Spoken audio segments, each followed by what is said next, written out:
Biggest mistakes made by house cleaners. Can you prevent them if you know what they are so that you don't have to reinvent the wheel?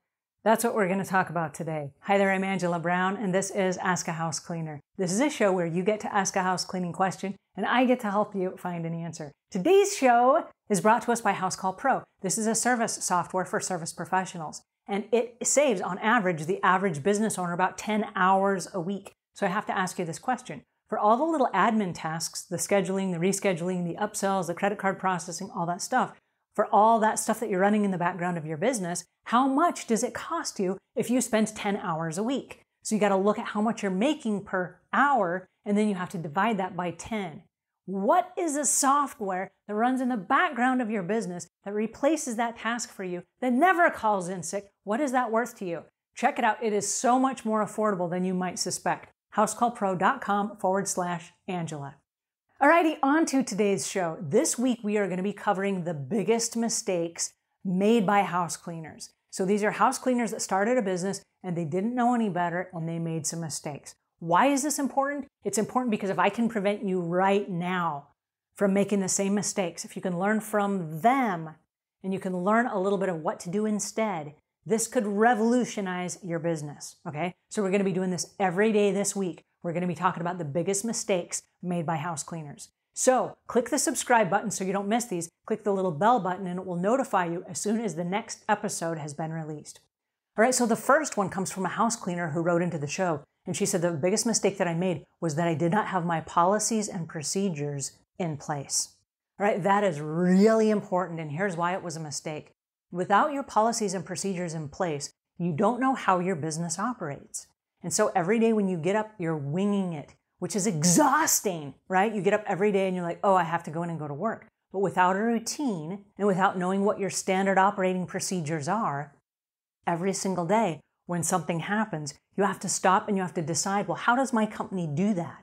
And so if a customer asks you, hey, can you clean out my fridge? If there's no standard operating procedure and you don't have any policies about calling the office for an upsell and there's going to be an extra charge and all that stuff, you have to stop in the moment and decide, well, am I going to have an extra half hour of time today to do that? And am I going to just be able to do it right now? Do I have the equipment or the supplies I need with me to do that? And what if I run late and I have another customer? It's just exhausting to try to make all of these decisions on a whim. So it's ideal if you have all of your operating procedures in place and you say, this is what we do, this is what we don't do, this is how we do this, this is how we do this, and it's all set in stone. And that way when a customer says, can you do this? You say, nope, I can't do it for this reason. Or, yes, we can do it, but here's the process we follow in order to make that happen. And that way it's super easy and then everyone knows all the rules. But if no one knows the rules, including you, it can be exhausting when every day you have to reinvent the wheel. Here's where it gets really bad. When you start to grow your business and you don't understand how your business operates, neither do your employees. And so you have mad chaos and you have your employees scrambling, making decisions that are not theirs to make, trying to make the business go. And so you get really frustrated and overwhelmed because you could have prevented it with some simple strategies in place. All right, the next biggest mistake made by house cleaners: allowing customers to book their cleaning every 3 weeks. Oh, okay, now as any house cleaner who's had this request, you're rolling your eyes right now and you're like, oh, how horrific. Okay, here's the reason why it's a problem. Because the weeks go bi-weekly for most house cleaning companies. And so every other week, at Thursday at 4 p.m., you can sell that time slot to a regular customer. So every other week, you're going to have the same customer. And on the every other week, you would have a different customer in the same time slot. But if you have a customer that's every 3 weeks, what happens is you can't book a weekly and you can't book a bi-weekly customer in that spot. So basically, you're holding an entire month calendar open for that one random client who wanted a random moving or roving clean. So what is the answer? You have somebody that doesn't want bi-weekly. They want it more frequently than once a month, but they don't want it every week. They don't want it bi-weekly. What's the answer? So the answer at Savvy Cleaner, which is my company, we always said we will put you as a one-off.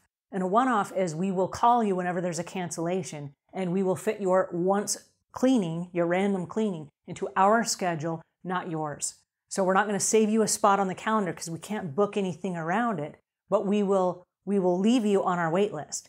And then in the event that we are in your neighborhood and we have an opening, we will call you.